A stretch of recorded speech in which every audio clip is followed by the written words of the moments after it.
현지 시간 수요일 뉴욕 증시가 보합권에서 혼조로 거래를 마쳤습니다. 나스닥 지수는 사상 최고치를 경신했습니다. 애틀랜타 연은 총재가 2022년 말 첫 금리 인상을 지지한다고 말했습니다. 또한 애틀랜타 연은 총재는 2023년 두 차례 추가 금리 인상을 예상한다고 밝혔습니다. 제니 옐런 재무부 장관은 8월 국가 채무 불이행 위험성이 있다며 채무 한도를 올려야 한다고 지적했습니다. 미국의 1분기 경상 적자가 1,957억 달러로 집계되면서 전분기 대비 확대됐습니다. 미국의 6월 마켓 제조업 PMI 지수가 62.6으로 집계되며 역대 최고를 나타냈습니다. 미국의 6월 마켓 서비스업 PMI 지수가 64.8로 집계됐습니다. 미국의 5월 신규 주택 판매 건수가 전월 대비 5.9% 하락하면서 2개월 연속 감소세를 기록했습니다. 캐시우드가 그레이스케일에 100만 주를 매수했습니다. 바클레이즈는 경기 순환주의 강세가 곧 종료될 것이라며 빅테크를 매수해야 한다고 조언했습니다.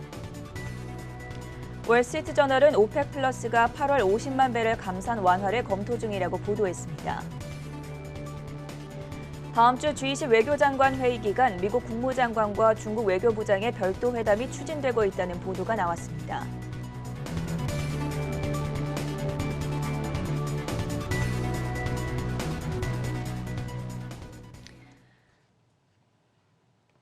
네, 시청자 여러분 안녕하십니까? 목요일 글로벌 이슈 투데이의 전세원입니다. 현지 시간 수요일 뉴욕 증시 오늘은 3대 지수가 혼조세로 거래를 마쳤습니다. 3대 지수 가운데 나스닥 지수만 유일하게 상승하면서 3거래 연속 강세를 기록했고 다시 한번 사상 최고치를 경신했습니다. 반면에 다우지수와 S&P 500 지수 3거래일 만에 하락 전환했는데요. 자세한 글로벌 마감 시황 먼저 박고은 외신캐스터 연결해 보겠습니다.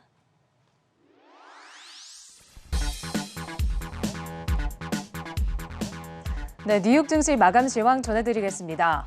오늘 뉴욕 증시는 주요 경제 지표를 주시한 가운데 혼조세를 보였습니다. 다우 지수는 0.21% 떨어졌고 S&P 500 지수는 0.11% 하락한 반면에 나스닥 지수는 0.13% 오르며 사상 최고치를 재차 경신했습니다.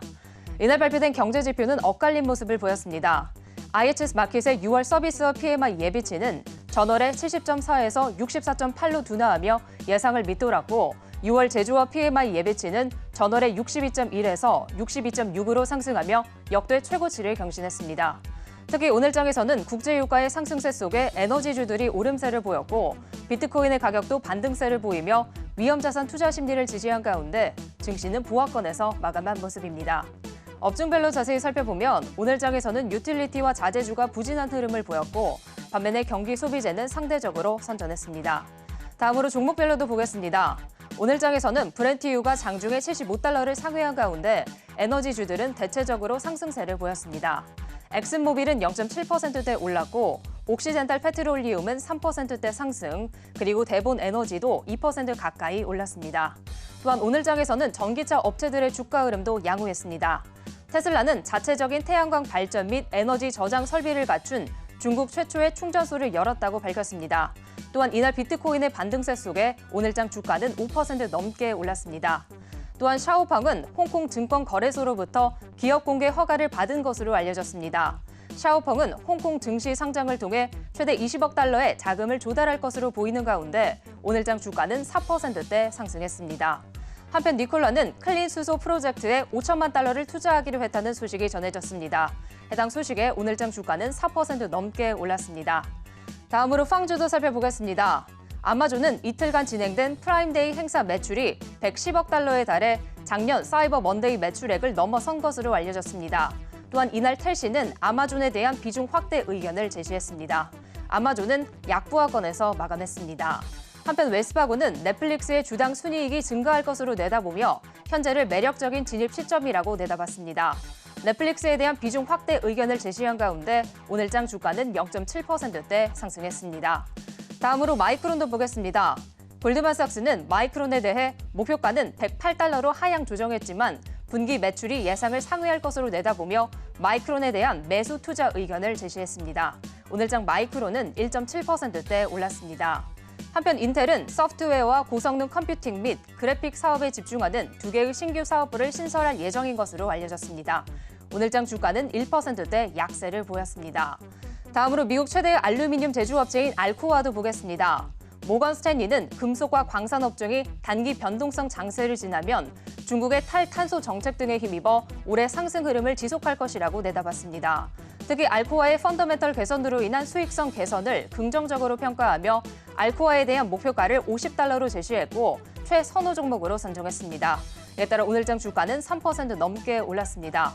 한편 이날 비트코인의 가격은 장중에 34,000달러대로 반등세를 보인 가운데 코인베이스도 1.5%대 올랐습니다. 캐시우드의 아크 인베스트는 지난주 화요일에 4,700만 달러 상당의 코인베이스 주식 21만여 주를 매입한 것으로 나타났습니다. 다음으로 유럽으로 넘어가 보겠습니다. 유럽 주요국 증시는 하락세를 보였습니다. 유로존의 6월 종합 PMI가 15년 내 최고치 수준으로 강화된 가운데 기업들의 가격 결정력 증가로 인플레 우려가 작용한 것으로 풀이되고 있습니다. 독일 닥스 지수는 1.15% 떨어졌고 영국 증시는 0.22% 하락, 그리고 프랑스 깍그 지수는 0.91% 내렸습니다. 마지막으로 상품 시장도 보겠습니다. 국제유가는 미국의 원유 재고가 5주 연속 감소세를 보인 가운데 상승세를 보였습니다. 미국 에너지 정보청은 주간 원유 재고가 761만 배럴 감소했다고 전했습니다. WTI 가격은 0.3% 오른 73달러 선에 마감했고 브렌트유는 0.5% 상승한 75달러 선에 거래되었습니다. 그리고 금 가격은 전날 파월 연준 의장이 조기 긴축 우려를 누그러뜨린 가운데 상승세를 보였습니다. 오늘장 금 가격은 0.3% 오른 1,783달러 선에 마감했습니다. 오늘장 마감 시황 전해드렸습니다.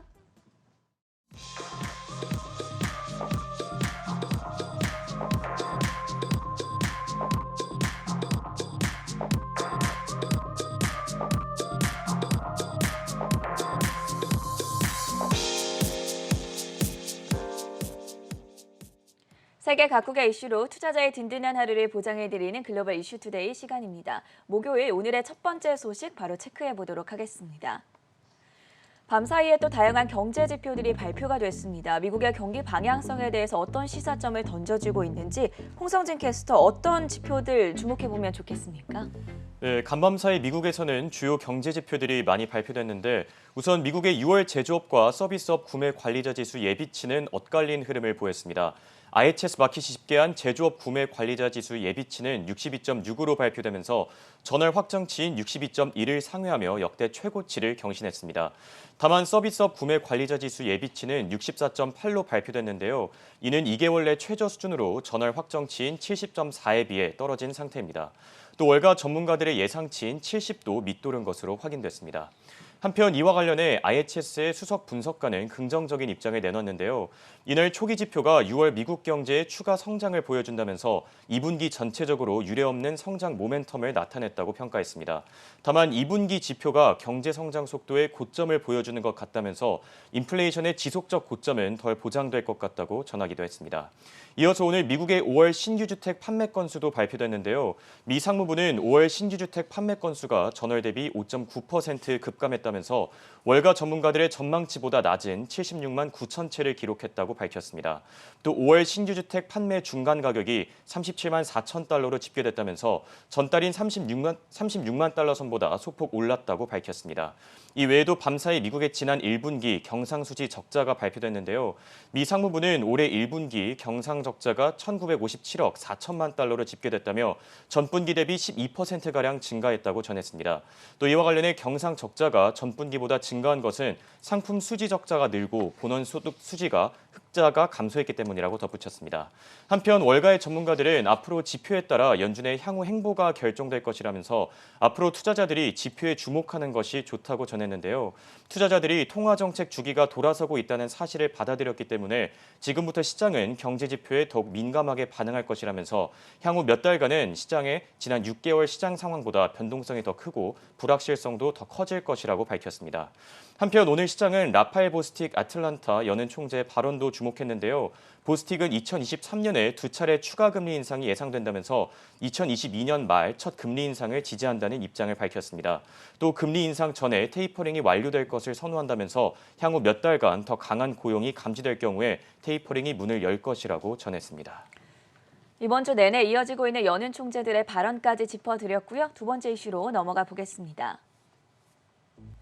자, 제니 옐런 미국 재무부 장관의 의회 증언 분석에 대해서 알아보도록 할 텐데요. 오늘 상원 청문회에 출석해서 의회의 부채 한도를 서둘러 상향하거나 유예해달라고 요청을 했습니다. 어떤 의미가 있었습니까? 네, 일단은 국제 시장에 큰 영향을 끼치지는 않았지만 또 다른 스탠스 변화가 있을지에 대한 전망이 우세한 상황입니다.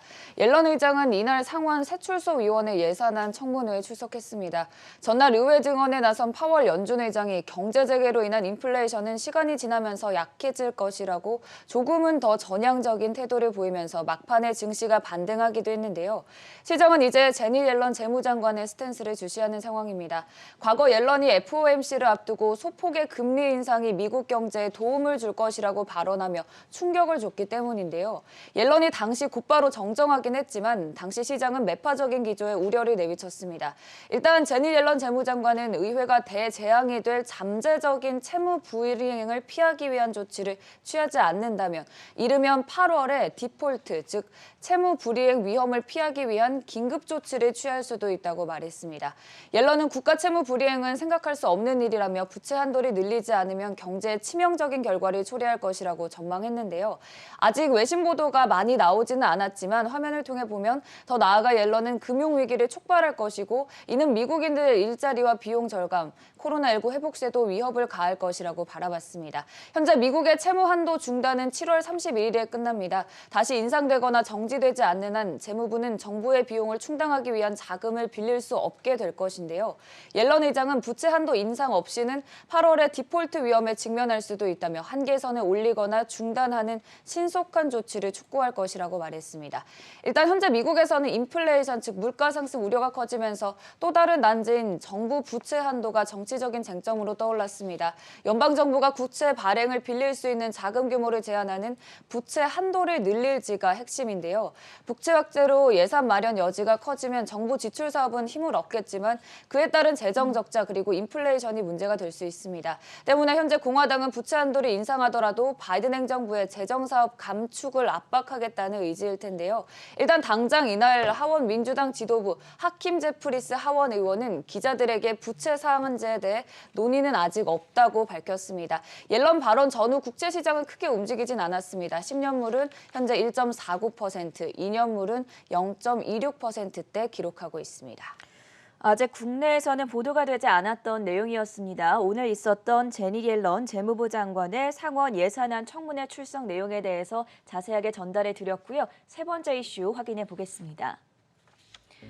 또 하나 새벽에 나왔던 속보 소식이었는데요. 갠슬러 SEC 위원장이 ESG 투자 문제와 관련해서 깊이 있게 검토하고 있다, 관찰하고 있다는 소식이 전해졌습니다. 홍성진 캐스터, 역시나 상징성이 클 것 같습니다. 최근에 ESG가 워낙 각광을 받고 있기 때문에 어떤 내용들 구체적으로 전해졌습니까? 네, 맞습니다. 게리 갠슬러 미국 증권거래위원회 위원장이 ESG 투자 문제에 대한 검토 작업에 들어갔다고 전했습니다. CNBC는 갠슬러가 현지 시간 23일 진행된 연설에서 이 같은 입장을 밝혔다고 보도했는데요. 갠슬러는 미국 증권거래위원회 각계 각층의 전문가로부터 400여 건이 넘는 ESG 보고서를 전달받았다면서 기후 리스크와 ESG 관련 문제들에 대해 향후 구체적인 가이드라인을 제시할 것이라고 밝혔습니다. 현재 미국은 기후변화 정보 공개 기준이나 기후 위험과 관련된 통일된 표준 보고서에 대한 합의가 없는 상황인데요. 대다수의 기업들은 자발적인 기준에 따라서 회사의 ESG 현황을 공개하고 있는 상태입니다. 이에 미국 증권거래위원회가 지난 3월부터 기후변화 정보 공개 규정 개정을 위해 수정과 보완이 필요한 15개 사항을 공개하고 의견을 받는 중인데 15가지 사안에는 기후변화 정보 공시를 연례 정기보고서에 포함할지 석유, 금융 등 산업별 구분 없이 공시 기준을 일률적으로 지정할지 등의 내용이 담겨 있는 것으로 확인됐습니다.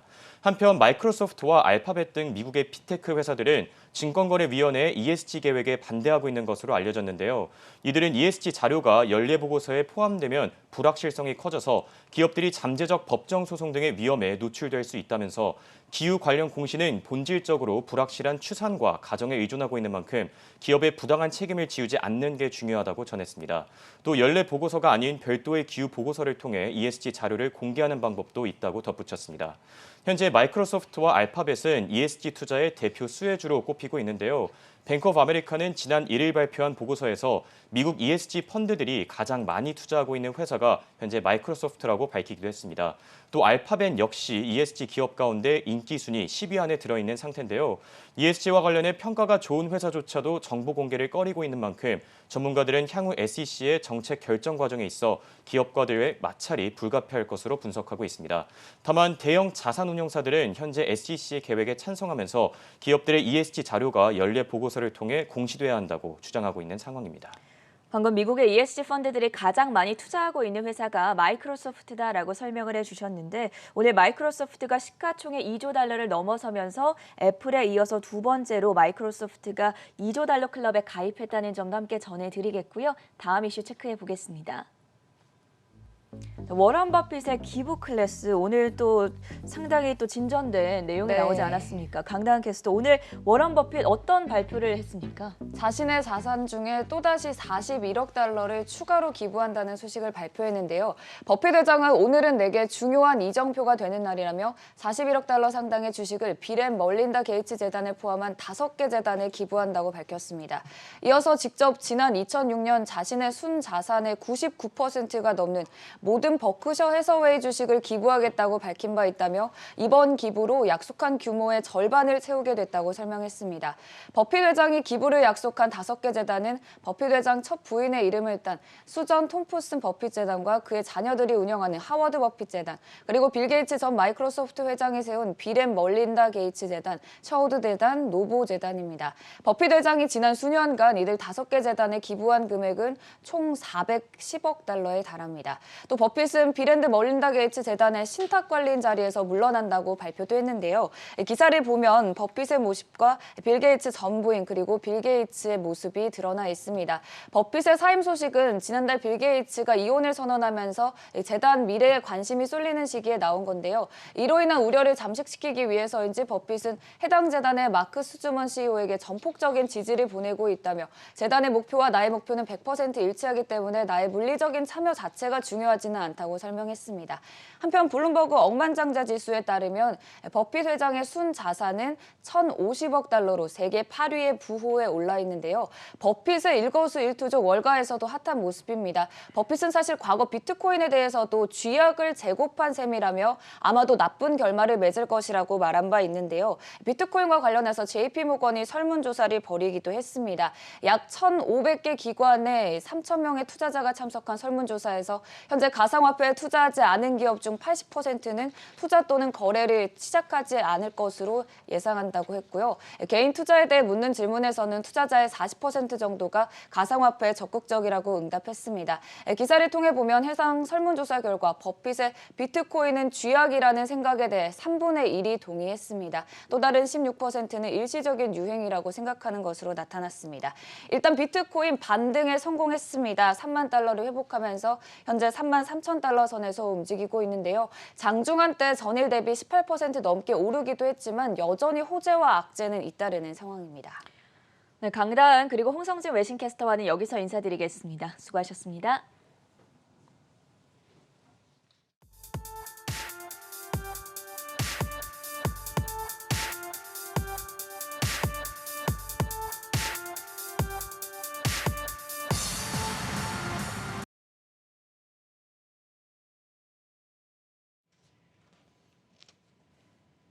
네, 오늘은 우리가 5달러 밑으로 매수할 수 있는 저렴한 동전주 가운데 하반기 큰 성장이 기대되는 5가지 종목에 대해 살펴보겠습니다.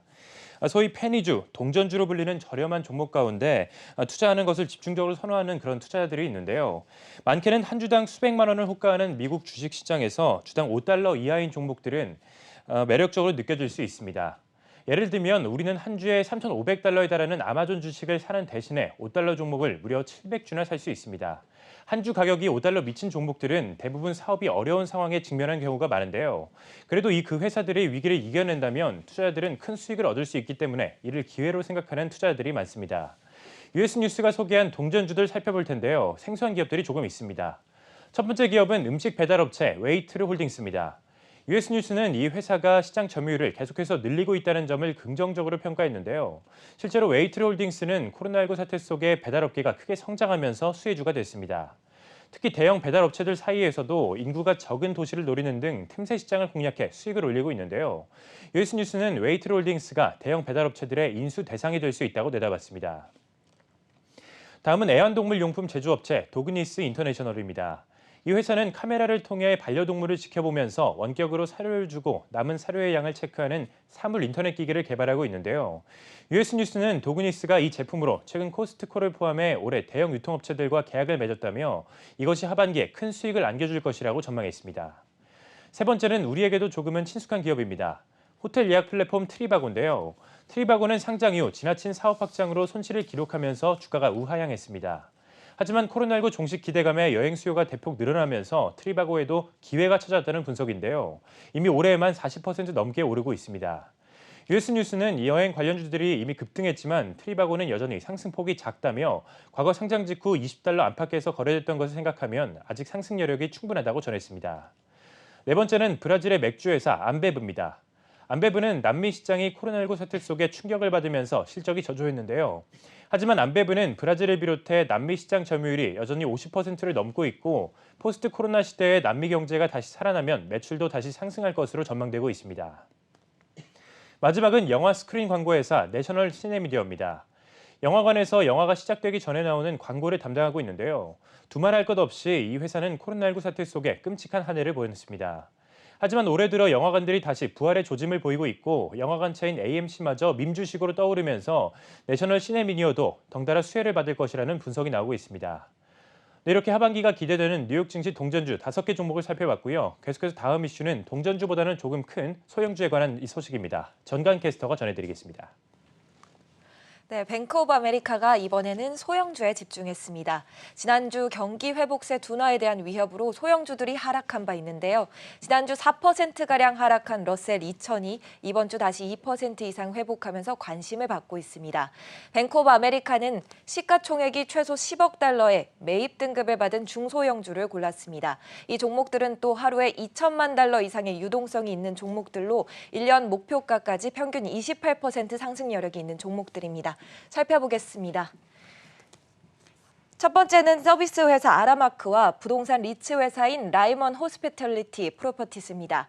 두 종목에 대해서 은행에서는 하반기 경제활동 재개 시 생길 더 많은 수요에 혜택을 받을 것이라고 봤습니다. 각각의 목표가 $44와 $100 제시했습니다.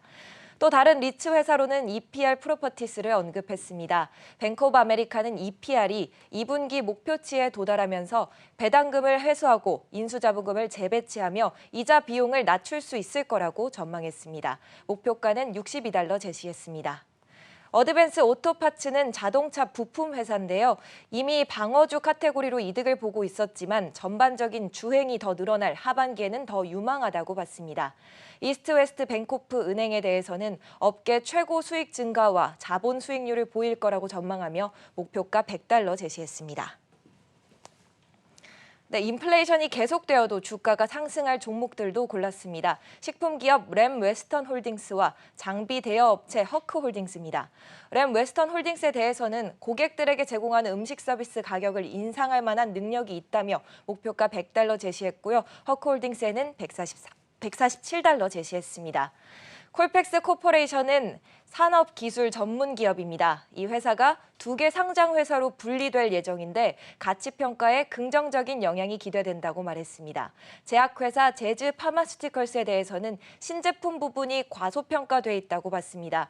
뱅크 오브 아메리카는 앞으로 이 회사 주가의 촉매제 역할을 할 거라며 $228까지 내다보고 있습니다. 끝으로 할리데이비슨과 엘브랜즈 그리고 알래스카 에어그룹도 목록에 있습니다. 각각 $70, $90, $80 목표가로 제시되어 있습니다. 지금까지 뱅크 오브 아메리카가 주목한 소형주를 알아봤습니다. 오늘 글로벌 이슈 투데이가 준비한 시간 여기까지고요. 저희는 잠시 후 6시 굿모닝 투자의 아침으로 돌아오겠습니다.